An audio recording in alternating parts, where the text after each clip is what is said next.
Right now, local pediatricians are sounding the alarm about how contagious the Omicron variant is, especially for kids.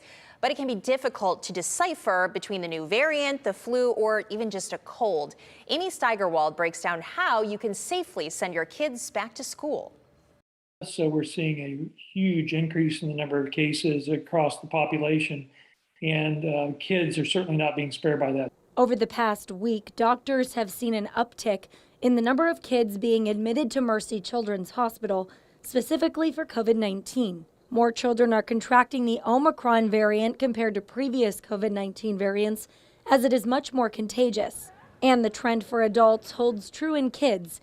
Many, if not all children being admitted to the hospital are unvaccinated. The overall severity of Omicron seems to be a bit less than that of Delta, but because of the large numbers of kids being exposed and those that are unimmunized, they're the ones that we end up getting sicker with. For parents with kids heading back to school, the best thing you can do is vaccinate your child and test them if they are sick.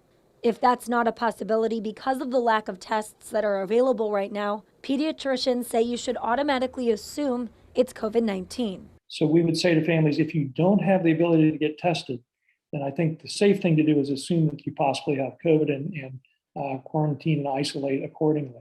Because it's very difficult, a big overlap between all of these viruses right now, and the symptoms being very, very similar. Aside from testing when you can, parents who want to keep their kids as healthy as possible can do so by having their kids only interact with vaccinated people.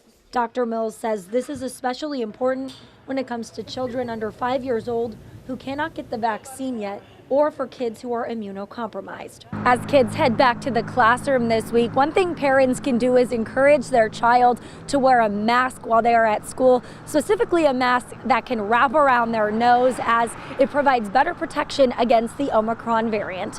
In Toledo, Amy Steigerwald for WTOL 11.